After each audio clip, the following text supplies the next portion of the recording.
Hello, this meeting is now called to order at 5:36 p.m. And Madam Secretary, can you please call roll? Certainly. Commissioner Hugo Alvarado. Here. Commissioner Edgar Lopez. Present. Commissioner Gustavo Mendez. Present. Commissioner Samuel Perez. Here. And Chair David Heredia. Present. Thank you. Okay, thank you. And Mr. Iniguez, can you please lead us in the invocation? Yes, Mr. Chair, please bow your heads in prayer. Our Heavenly Father, we are grateful for the privilege of meeting here this evening. We ask for your blessing on the proceeding of this meeting and ask that you give guidance and wisdom to the commissioners as they make their decisions. Thank you. Amen. Thank you. And Commissioner Lopez, would you like to lead us in the Pledge of Allegiance? Yeah, sure. I pledge allegiance to the flag of the United States of America and to the republic for which it stands, one nation, under God, indivisible, with liberty and justice for all.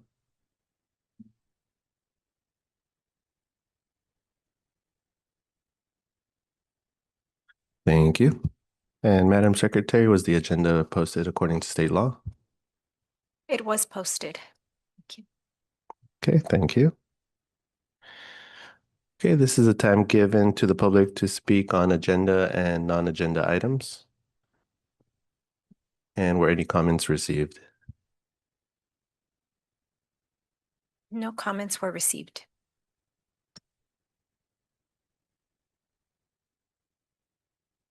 Okay, thank you.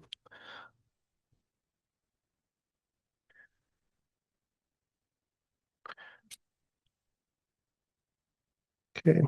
Okay, we're going to go on to the next item on the agenda. I believe I need a motion from a commissioner to approve the minutes of the meeting of May 6, 2025. Mr. Chair, I just wanted to make a notation that those minutes have a correction to be made on the attendance. There were 4 commissioners in attendance. Got it. Okay. I'm sorry, can you repeat that? Yes, I wanted to just notate that the attendance to that commission meeting, there were 4 commissioners in attendance and there was no absence. Got it. Yes, Thank you. just making the correction to the absence. Okay. And I still need a motion from a commissioner to go ahead and approve the minutes of that meeting. Just curious while we're on this, discussing that, I noticed that for the motion to approve the meeting minutes, Commissioner Perez and I abstained, yet we're listed under a yes vote. Is that typical, or does an abstain vote mean a yes vote, or how is that sorted? No, I'm sorry. Yeah, that should be a noted correction. The November 2024 meeting did not include Commissioner Lopez or Perez. So we will make that correction as well. Okay, Thank you. Thank you for pointing that out. And to answer that question, there would be an abstain. It would not be shown as a yes. Got it. Thank you. Okay, thank you for the corrections. Are we able to still go ahead and approve the minutes with the new corrections? Okay, I just need a motion from a commissioner. I motion to approve the minutes.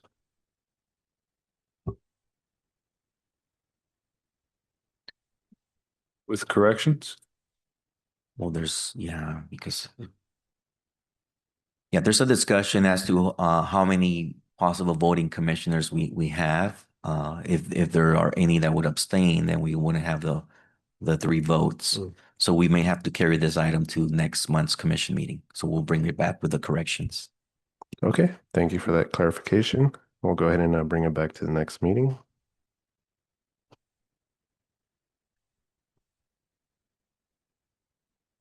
Okay, the next item on the agenda, I believe, is a traffic safety analysis. And Mr. Iniguez, can you please give the report? Yes, Mr. Chair. Item number 7.1 is regarding a request for red curb parking restrictions fronting 7554 Crest Avenue.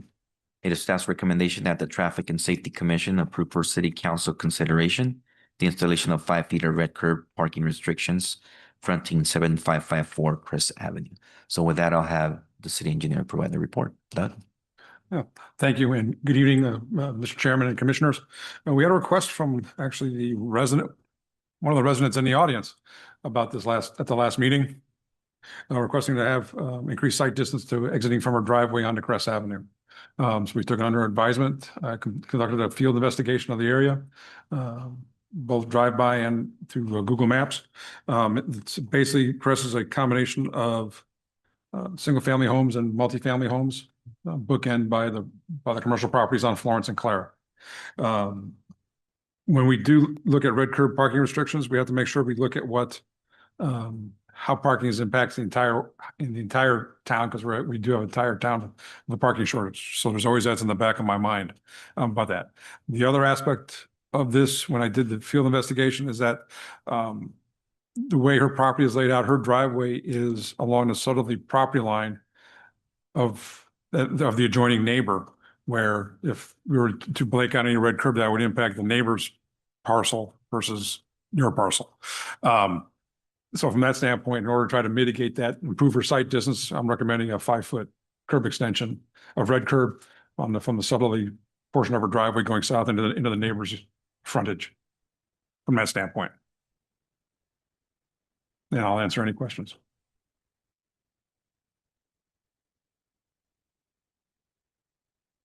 Yeah, I have a quick question. I noticed without the red curb, it's about 32 feet from driveway to driveway. Did you notice if 2 vehicles usually park there, or is it just 1 vehicle? Or did you pay attention to that? I really didn't, from that time, I didn't document in my mind or my notes what was actually parked there. Historically, we have found that the more free space, it maximizes parking on the block. If we were to do parking tees, which is one of our policies to install parking tees if the neighborhood wants it, you basically lose parking spaces because we have to follow the MUTCD, which is the smallest space is 18 feet. Yeah, I think that's why Yes. I'm asking that. So we try to maximize. With 32 feet, it seems like maybe 2 small compact cars Small car. can maybe fit, but when we reduce it to 27, we might have an issue of, maybe. You could probably get 2 smaller ones in, or one, or just 1 bigger one. So it's all depends, but at least it gives the opportunity to not impact it by reducing the number of parking spaces. Yeah, I think, if that were the case, I wonder if maybe, reducing it would just on that 5-foot red curb would cause maybe some vehicles to block one of the driveways or creep into that red curb and kind of mitigate its purpose. But I was just curious about that and see if you had any recommendations with dealing with that, or if we've had any of those issues before. So we have not had I have not received any direct complaints after we have installed a red curb on properties. To see if that's anything warranted. It boils down to, once we paint it red, it boils down to an enforcement issue with the PD, and the residents have to call the PD in order to enforce it. And that's kind of where we stand, but we have not received any follow-up complaints. So this is not the first one that we've done. And I have not received a follow-up complaint saying, no, there's still parking or still encroaching in it once we've done it. People still seem to respect that red curb. And regarding blocking like a part of the driveway, have we received any? Well, technically by the vehicle code, you cannot block, you have to be beyond, if you block the wing, that's an enforceable action by the police department. Okay. So that goes back to calling the police department if they encroach in the wing.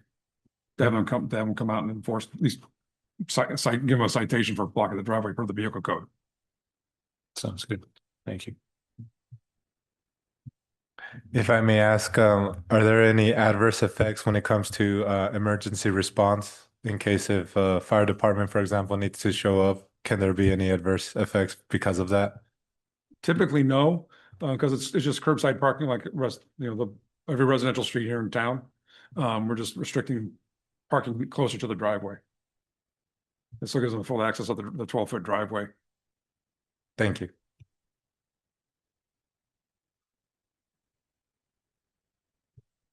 Sorry. For the record, we have to get you on tape.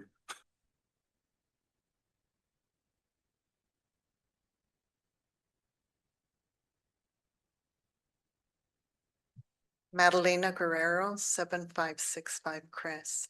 Just coincidentally, I live across the street from her. Last Wednesday, they were working on my roof, and so instead of my driveway, I parked on the street. Right now, there's a space, that particular area that you're speaking about, supposedly for 2 small cars. I was at the spot closest to Margie's house, and a guy came behind me when we weren't looking, moved a couple of trash cans out, and bumped up against me. I called the police went, verified it. And so he's up against, so even with 2 spaces, it's considered small because he felt the need to push. And it's on the record. He came and he saw the photos, he even saw the video to make sure I didn't come in first, that I was already there. So as it is right now, it's even kind of small for 2 cars. The other guy kind of pushed his way in. Yes. Yeah, that's all. And it's until we get enforcement, it boils down to enforcement. I think maybe like a solution to that would be also adding red curb on that solidly side of that parking spot to maybe just restrict it to 1 parking space. We have 27 feet available parking, maybe. We'd have to reach out to that property owner. Got it.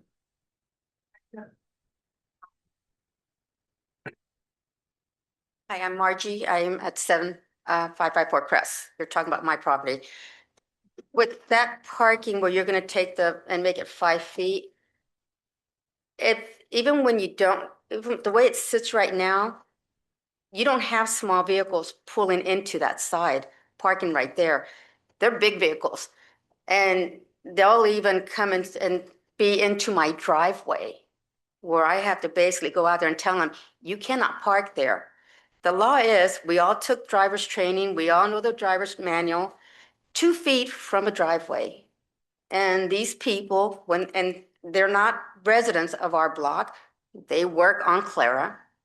They will come into your driveway, you go out there and you tell them, you can't park there. And all they come out and say is, this is a public street, we can park anywhere we want. Knowing that they cannot be into our driveway, but they insist on doing it. But my thing is, I'm backing out, you've got cars parked right at the edge of my driveway. I can't see down to Clara Street. There's 2 things that happen right there at that corner of Clara and Crest. You have double parking, where the mechanics are doing whatever they're doing right in front of their shop. There's transporters that are dropping off vehicles, or there's a uniform, the rug that they're dropping off. They're parked right there. So when I'm pulling out, I can't see Clara. And then you've got people that are coming around those double parked vehicles. I'm backing out, I can't see, they're right on me. It's very hard to see. And that is why I requested the red curb. Because the parking is outrageous on our block. It's all of these businesses that cannot supply parking for their employees. They use our street. So that's our dilemma. It's not only myself, but all the other residents on our block. So just want to give you my story. This is what we're going through. Thank you. Veronica, we're trying to address that, and can you give us an update of where we are with what they've submitted to us from the neighborhood? I provided, they dropped off their petition for both speed humps and also for the Parking preferred district. parking district. So I've shared both of those with you. Okay. Yeah. So this has been a process. I think right now we're at the point where they've submitted the petition forms to establish speed humps and/or parking districts. We're in the process of getting the traffic data to substantiate the actual speed hump request, and then we'll follow up with the establishment of the parking district. which will mitigate her problem with vehicles from Clara parking on Crescent. Okay, I had two questions. One, with your neighbor, are they okay with having that 5 feet of red curb painted? On the left of me, Right, since it's like fronting their, they don't know. oh, they don't know. They don't know. They don't know it'd be painted No. red. They Okay. do not know about the red curb. I mean, it was brought to my attention that I could request it last year when we were at Bellegarde's Park complaining about all this stuff. There was a big meeting with the city council, and at that point in time, I was advised about a red curb on the left side of my property. So and, next week, or sometime this week or next week, we'll reach out to the property owner next door. Either by, direct knocking on the door or somehow getting a hold of them. And figure out if they're okay with it, and we can table this motion and come back with a combination motion, or come back with a revised report indicating most likely if they agree to the red curb on their side, we'll make it a single space 24 foot long.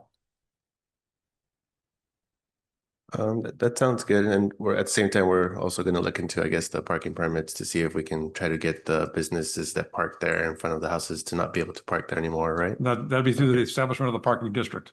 Got it. Okay. All righty. Thank you. Thank you. Okay, I need a motion from the commissioner to go ahead and table this item until we go ahead and talk to the neighbor, and then also continue to look towards parking permits to make sure that businesses aren't parking and residents are parking when they're able to in front of their homes. Is that about right? During the daytime hours. During daytime hours, yeah. It's basically, usually it's overnight parking restrictions, but this will be a daytime parking restriction. Right. That I do remember that because there's a little flip. Okay. I need a motion from a commissioner or any other questions as well. I make the motion to table it. Follow up on this item, regarding the additional red curb to limit that to one spot, and also get an update from the data from the parking, district. So. Okay, thank you. And a second? I second. Thanks. Perfect. Thank you. And Madam Secretary, can you please call roll or take roll call vote? Certainly, Commissioner Edgar Lopez, Yes. Commissioner Gustavo Mendez, Yes. and Chair David Heredia. Yes. Thank you. Okay, I believe that was the only traffic safety analysis on our list here. Were any comments? Do we have any comments from staff? Yes, Mr. Chair, just want to report that bids for the ATP Cycle 5 Complete Streets project are due tomorrow. So that would lead to citywide improvements and safety enhancements. And we're still working with our consultants from KOA on the development of the Safer Streets for All action plan. So this plan will lead to an update to our citywide complete streets plan. And those are the updates from staff. Following up on that, or you mentioned ATP Cycle 5, is there, do you guys have like a handout of the scope of work or that you can share with the commissioners, or? Definitely the staff report for the authorization to bid has the scope of work. So we'll definitely share that with the commissioner so you can see the menu of improvements that are included. Thank you. Thank you. And do we have any comments from commissioners? This is now Traffic and Safety Commission member comments section. Is it? Oh, okay. Yeah, okay, thank you. Well, good evening, folks. My name is Gustavo Mendez. I am happy to be on board. I am a former planning commissioner member and now sitting in on this commission. So I'm happy to be here. It's interesting that we spoke briefly on this item regarding this, excuse me, with the red curb situation going on. As a former planning commissioner, it was brought up to our attention about having mechanics and parking lot be more reduced in favor of our residents. So it's interesting that this is still an ongoing situation, but as I hope the community understands, it's a very multi-layered situation that just requires a lot of departments, a lot of stakeholders to be involved. And I just really hope for our tenants, our residents there that are being affected by it, that I hope, sooner rather than later that they see some resolution to this. So other than that, I look forward to working with each and every one of you.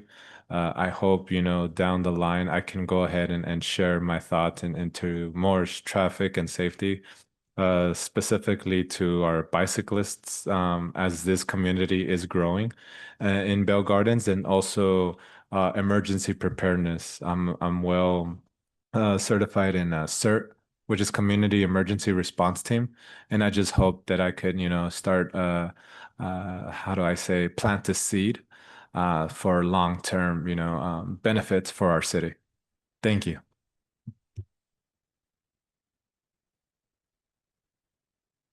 Thank you, Commissioner Mendez. Any other comments?